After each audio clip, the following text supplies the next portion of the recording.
All right, let's dive into this one. Kendall Francois, the Poughkeepsie killer. We're looking at his Wikipedia page today. Oh, this is a fascinating case. Yeah. I mean, how does a seemingly normal guy become a serial killer, right? Yeah. Like, how was he caught? Right. What are the details? It's just, it just makes you think, how well do you know anybody? Yeah, it really is. And it's, so often with serial killers, Yeah. there's such a contrast between, the outward appearance Yeah. and the inner world, Yeah. right? Like Yeah. on the surface, their lives can seem totally normal, Yeah, absolutely. even mundane, but underneath there's this whole dark, complex psychology. Yeah, and Francois' story definitely fits that pattern. I mean, he grew up in Poughkeepsie, played football in high school, even joined the army. Right. It sounds like, Yeah. pretty average. Yeah, totally. But then looking back, there are these little hints of trouble early on that, maybe were red flags. Yeah.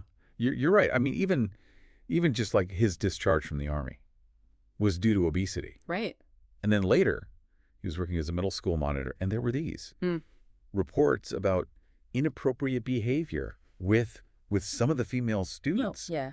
I mean, it makes you wonder if those were, kind of signs of something deeper. Yeah, and on top of that, I was reading that a lot of people who knew him back then talked about this bad odor that he always had. Like, it always surrounded him. God, that's so creepy, especially when you consider what we know now. I know. It's like, I don't know, almost like foreshadowing. Totally. Like this, just this darkness underneath the surface. And he preyed on these sex workers. Right. Most of them were white, slight build, dark hair. That can't just be coincidence, right? Right. No.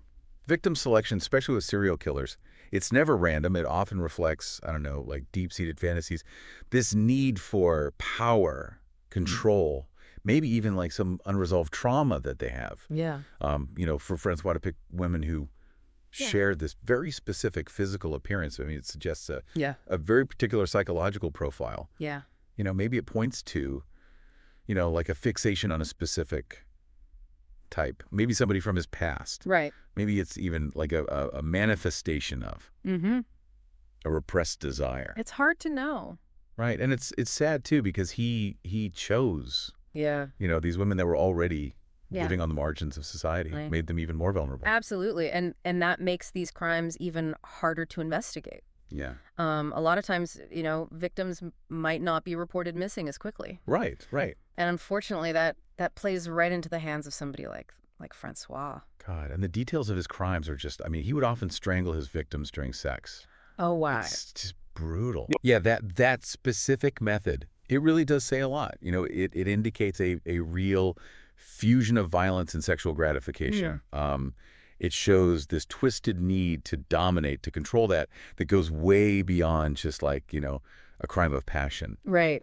And what's even crazier is that he kept the bodies of his first 3 victims in the attic of his family home. Wait, hold on. So he lived with his parents and his sister. Yeah. And he had these bodies in the attic. In the attic, yeah. I mean, how did they not know? It really is unbelievable. The smell. I know.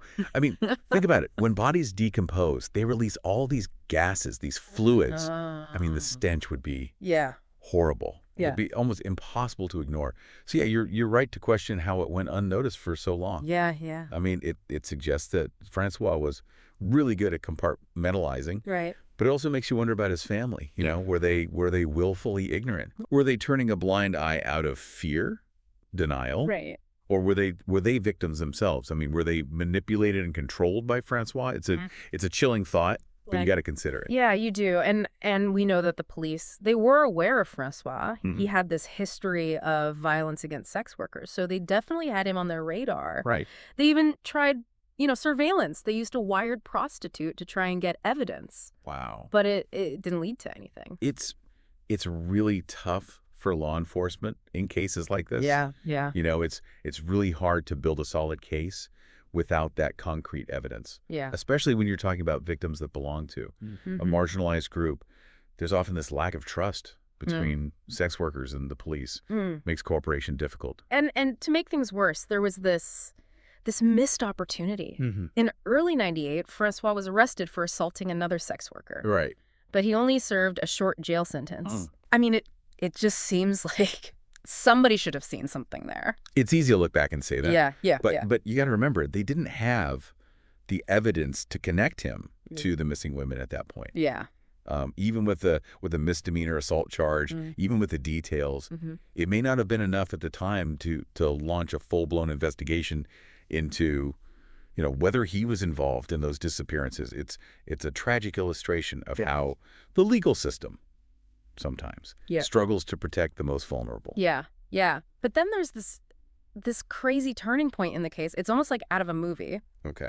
This woman, Christine Sala, she had been attacked by Francois. She managed to escape from his car, and she runs straight into detectives who are actually investigating one of the disappearances. Wow. What are the odds? It's insane. It really is. It's those unpredictable twists of fate sometimes that make all the difference. But, luck definitely played a role. But so did Christine Sala's bravery. Oh, absolutely. I mean, she could have easily stayed silent, but she risked her own safety to report the assault. And that decision led to Francois' downfall. She's a hero. I mean, in my book, she saved lives. I mean, there's no doubt. Yeah. So with Sala's statement, the police finally had enough to get a warrant to search Francois' house. And what they found there was just horrific. I can only imagine. Yeah.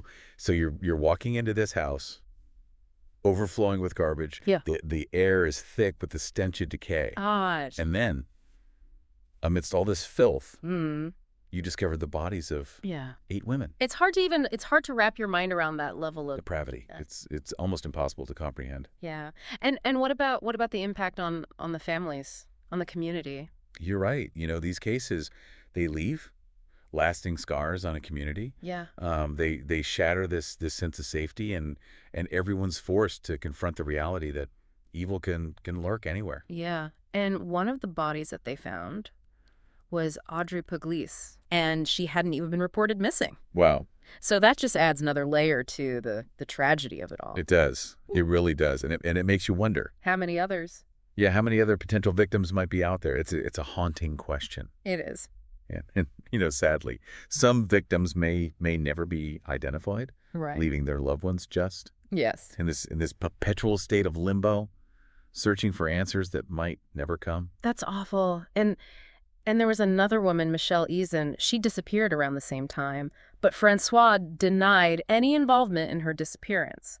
So her case is still unsolved. It is. Makes you wonder if he was telling the truth. Right. Or if he took that secret with him to the grave. It's chilling. So we've talked a lot about, the investigation and the victims. Right. But what about Francois himself? After his arrest, I mean, what was he like? Yeah. Did he show any remorse? That's where it gets even more disturbing. From everything that I've read, and from his behavior during the trial, Francois seemed pretty detached throughout the entire process. Really? Yeah. Initially, he pleaded not guilty. Right.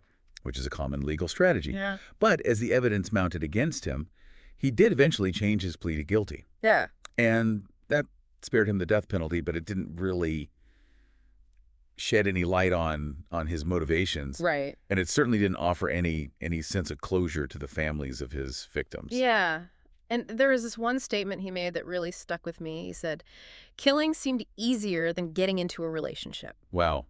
What do you make of that? I don't know. It just seems like such a, I don't know, disturbing glimpse into his psyche. It is. It really is. It suggests a profound emotional detachment, this really chilling lack of empathy. Yeah. Which really aligns with, the clinical definition of psychopathy. But, it's important to remember that psychopathy is really complex. Yeah. And not everyone who exhibits psychopathic traits becomes a violent criminal. So how do we square that with Francois? I mean, what tipped him over the edge from maybe somebody who struggles with relationships to a cold-blooded killer? I mean, how does that happen? Right. It's the question that's haunted criminologists, psychologists for years. Yeah. And there doesn't seem to be one single cause, no magic formula that explains this transformation. It's likely this really complex mix of factors. Right. Biological predispositions, psychological vulnerabilities, and then specific environmental triggers. And when they're all combined, creates a monster. So we're looking at his military discharge, Right. his inappropriate behavior, Mm-hmm. his obsession with this type of woman, the brutality of his crimes, the fact that he kept the bodies in the house. I mean, all these pieces, they just fit together to create this terrifyingly complete picture of a really disturbed individual. You put it perfectly. It's like we're trying to solve this puzzle Yeah. with all these interlocking pieces, and Yeah. even with all those pieces, we may never truly know Yeah. what turned him into a monster. Mhm. It's scary. It is. It's a chilling reminder that the human mind is a vast and sometimes uncharted territory. Absolutely. Yeah. It's unsettling, right, to think that something so dark could be hidden beneath the surface of what seemed like a normal life. It really is. And, thinking about the victims, we touched on the fact that most of them were sex workers. Right. But I'm curious to know more about their individual stories. Like, who are these women beyond their connection to Francois? Yeah, that's a really important point. It's easy to get caught up in the big picture of a case like this, Right. and lose sight of the individual lives that were lost. Right. I mean, these women were daughters, sisters, friends, maybe even mothers. Yeah. They had hopes, they had dreams, Yeah. their own unique stories that were tragically cut short. Yeah. And unfortunately, information about the victims in these types of cases, especially when they're from marginalized groups, Yeah. it can be really limited. Right. Their stories often get overshadowed by the notoriety of the killer. Yeah. But it's so important to remember that each one of them was a real person, Yeah. with a life outside of their encounter with Francois. You're so right. We need to humanize them. Yeah. Acknowledge their lives beyond their status as victims. Absolutely. We do know their names and ages, though. Right. The youngest was Katina Newmaster. She was only 25. Right. And the oldest was Sandra Jean French. She was 51. And I mean, think about the range of experiences those two women must have had. Yeah. It's heartbreaking. And then there's Audrey Pugliese, whose body was found in the house, but she hadn't even been reported missing. And that detail, I mean, it just underscores this tragic reality that some victims might never even be identified. That's true. And for the families, that lack of closure, the uncertainty surrounding their loved one's fate, Yeah. I mean, it just adds another layer of pain and suffering to an already unimaginable tragedy. And Michelle Eason, the woman who disappeared around the same time, but Francois denied any involvement. Right. Her case is still unsolved, so. It's just a constant reminder of the ripple effect of Francois's crime. Yeah. You mentioned earlier that Francois often strangled his victims during sex. Right. And that detail, it's really stuck with me. It's just a level of violence that, I don't know, it seems so personal. Yeah, I know what you mean. And what's particularly disturbing about that method is that it really suggests this connection between violence and sexual gratification. Yeah. This dark fusion of intimacy and brutality. Yeah. It speaks to a really deep-seated psychological disturbance. This need to dominate and control that goes way beyond a typical crime of passion. And then there's the fact that he kept the bodies in his house. Yeah. I mean, not just one or two, but multiple bodies. Yeah. Hidden in the attic, right under his family's nose. I know. How is that even possible? Yeah. Did they really not know, or were they choosing to ignore it? It's hard to imagine that the stench alone wouldn't have raised some red flags. Right. It suggests a level of compartmentalization on Francois's part that's baffling. Yeah. But it also raises the question, were his family members really oblivious? Right. Or were they complicit? Did they turn a blind eye out of fear? Misguided loyalty. Oh, it's a disturbing thought. It is. It really is. I keep thinking about what it must have been like for the investigators when they first went into that house. Yeah, I can't imagine. To walk into that, I mean, that scene, to see that depravity, the evidence of 8 lives taken, it must have been overwhelming. It would be tough, Yeah. to have to sift through the debris, the stench. Yeah. The remnants of someone's life reduced to a crime scene. It's got to be a heavy burden to carry. Absolutely. And then the discovery of Audrey Pugliese. I mean, somebody who wasn't even on their radar. It just adds another layer to the tragedy. It really does. And it makes you wonder how many other missing persons cases could be connected to Francois. Right. How many other families are still out there searching for answers? It's a haunting possibility. Yeah. And it really underscores the devastating reach of his crimes. After his arrest, Francois initially pleaded not guilty. Right. Which is, a common legal strategy in these kinds of cases. Yeah.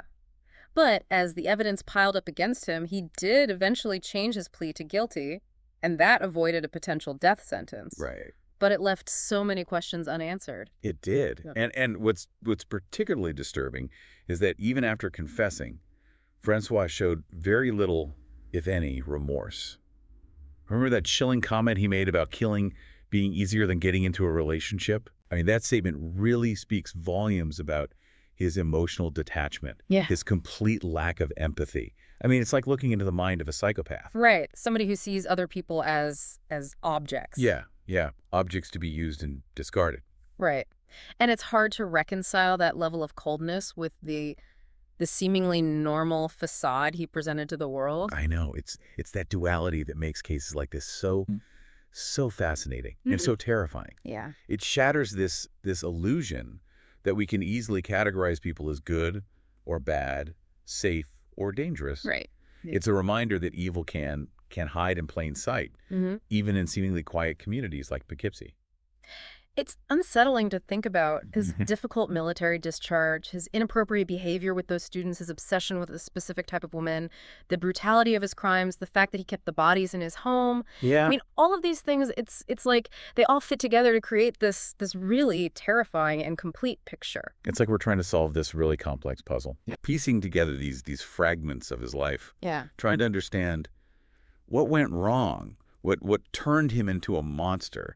And even then, even with all the pieces, we might never really understand what turns someone into a serial killer.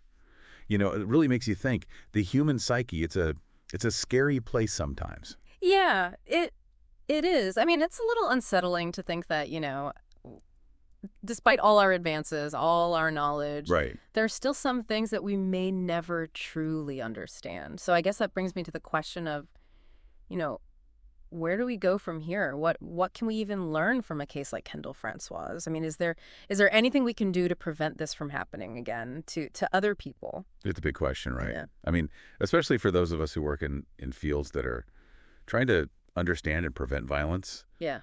I think, for me, one of the most important takeaways is that we can't be complacent. Yeah. We can't assume that these kinds of things only happen somewhere else or to someone else. Right.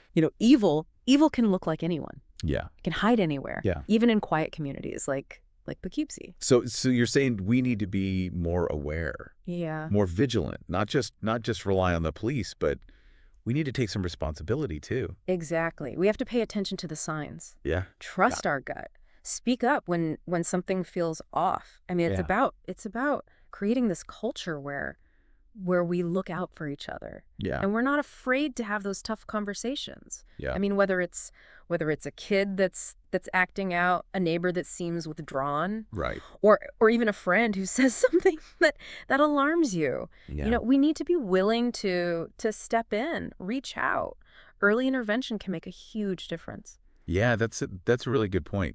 It's not just about, catching the bad guy after the fact. It's about preventing it in the first place. Exactly. It's about shifting our whole mindset toward prevention, recognizing that we all have a role to play in creating a safer world. Absolutely. And part of that is fostering this culture of empathy, right, of understanding where mental health is treated the same way as physical health. Yes. Where where people feel safe asking for help without shame. Exactly. And we prioritize open communication, healthy relationships. I couldn't agree more. It's hard not to think about how maybe if someone had intervened earlier in Francois' life, things might have turned out differently. Yeah. Maybe those red flags, his discharge from the army, the behavior with the student, I don't know. It's impossible to know for sure, but Yeah. We can learn from the past. We can use cases like Francois to educate ourselves about the warning signs, advocate for better resources, for support systems. It's about giving people the tools they need to identify risks. Yeah. And to take steps to prevent violence before it happens. As we come to the end of our deep dive into Kendall Francois, I'm feeling a lot of things. I mean, I'm horrified by what he did. I'm sad for the women who were killed.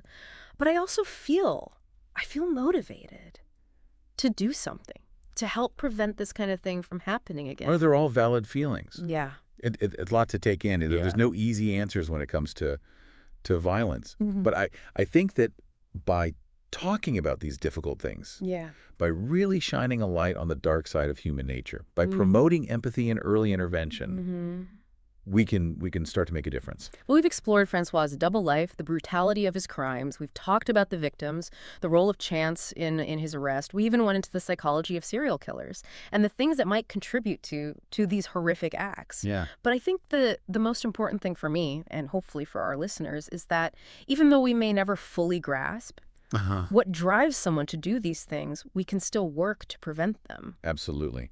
And it's about remembering the victims, Yeah. honoring their lives, and using those stories to create change, to Yeah. create a world where everyone feels safe, supported, and empowered to live their lives without fear. I love that. So as we wrap up this deep dive, we'll leave you with this thought. What can we each do in our own lives, in our communities, to prevent tragedies like this, to make them less frequent, less devastating, until ultimately they're just a distant memory? It's something to think about, to talk about, and most importantly, to act on.